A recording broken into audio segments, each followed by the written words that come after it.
Hi, it's Mike with AskTractorMike.com. My first job out of college was a farm news reporter, and I've never lost that desire to cover news stories when they are breaking. And we've got a dandy brewing in our world right now, and I want to talk a little bit about it. Last night, 10,000 John Deere workers went out on strike, UAW John Deere workers. And I've been watching this for a while, wondering how it was going to turn out, because Deere's had record profits, and everybody in the UAW knows that. And prices are going up, and of course, there's never been a time when the power of the worker, the negotiating power, was higher than it is right now. So I've been watching this, wondering how it was going to turn out, and I posted this at 2 o'clock on Thursday, October 14th. Hopefully this doesn't last very long and they get it resolved, because Deere has some really vested interest in getting it resolved. But if it does drag on, it's going to impact the entire industry. And so I want to talk just a little bit about it today, and I'm going to cite sources from Farm Equipment Magazine. I've done some freelance work for them when I was getting my YouTube channel started, and I've got contacts there, but I get their email blasts, and that's how I knew this thing was kind of coming. But they put this out this morning. It says, John Deere failed to reach an agreement with its workers and the UAW, United Auto Workers Union, on a new labor agreement, resulting in 10,000 workers going out on strike. This is the first time Deere employees have gone on strike in 30 years. And depending on how long the strike lasts, it could make inventory challenges much worse. And one dealer noted, and dealers I've talked to locally say the impact of this could be anywhere from insignificant if they get it settled to substantial.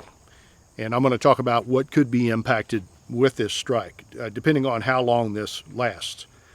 And multiple dealers have noted that Deere was bringing in salaried employees to help in the factories and parts distribution. And just so you know, 90% of union members rejected the proposed contract. And they say that some of the reasons they rejected it were health care copays, improved pensions and retirement, and wage increases. And so when you look at this whole thing, I get where the workers are. During the pandemic, when a lot of us got to work from home, the folks in factories had to go to work. And, back when we didn't know what the coronavirus was going to be and how serious it was, they were deemed essential workers, and they were there every day, and they feel like they should be compensated for it, and I get that. And so they're striking, and so what Deere is doing is trying to bring some of their white-collar folks, their sales group, and like local dealers said, the finance people were in last week, and a couple of them were being trained in how to take over some of these jobs that the potential striking workers do. Now, I don't think you're going to see the director of finance building a tractor. The pressing issue right now with Deere is harvest. And, Deere has a big chunk of market share in the big stuff, in the combines and big tractors and stuff like that. And as of last week, our harvest in North America was about halfway done. And depending on what the weather has done in the last week, they've probably made a lot of progress. I mean, when harvest starts, they go with full swing. But there's been rain across the midsection in some areas. And so when you have harvest, you have combines and big tractors and other equipment breaking down. And if you can't get parts for it, that's a big deal. And so Deere's probably taking their employees that they can and put them in the parts distribution centers, which are on strike, and get the critical parts out as quickly as they can. And I've got a contact at the local dealer told me they've got a contingency plan. They're not taking parts returns from dealers. They're not shipping out stock orders. They're just taking care of the critical needs right now. But that's the big deal right now. And of course we all know inventory shortages are terrible. If you've tried to shop for a tractor or a piece of equipment, there's been long waits. And this impacts everybody in the industry in two ways I can think of if it's a prolonged strike. Number one, the folks that may have John Deere tractors on order and they were maybe 3 weeks out or a month out or whatever, may bolt and try to go to another brand. And of course, the other brands are in just about as shape as Deere is. There's long waits for the more popular models everywhere. The inventory is not in abundant supply. So that can spill over to other brands as well. And the other thing is the other brands have workers too that are surely watching what happens with Deere. And if all the Deere workers get a raise, the other companies will be going through the same thing. So, it's been a long time since we've heard about strikes and things like that. But the inventory shortages and everything else that's going on in the world right now, the UAW has a lot of clout and a lot of leverage in this situation.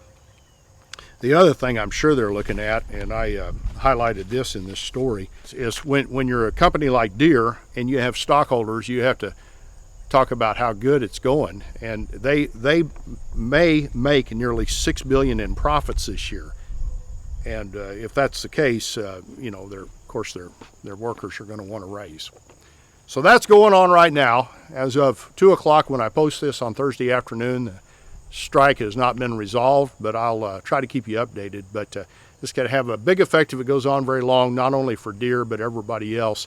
And the factories that are involved, that near as I could tell, are all of the ag factories that make agricultural equipment, combines, big tractors, industrial equipment as well, all of the parts distribution warehouses.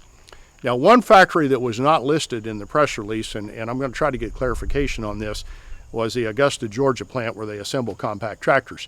But if maybe they're in a different union, if I was Deere and they were in a different union, I'd try to bus all those people to more critical places where we could get stuff out, because most of us that use compact tractors are getting ready to put them away for the winter.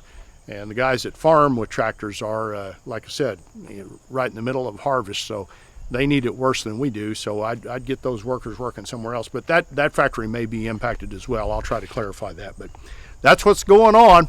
Appreciate you watching my videos. If you'd like to subscribe to my YouTube channel, I'd be honored. Just click the mic face icon and check the bell so you're notified when I post future videos. Here's a link to my website and the Tractor Fun Store with unique items for sale for the tractor owner that helps support my channel. And here's another video you might want to watch. Thanks for watching.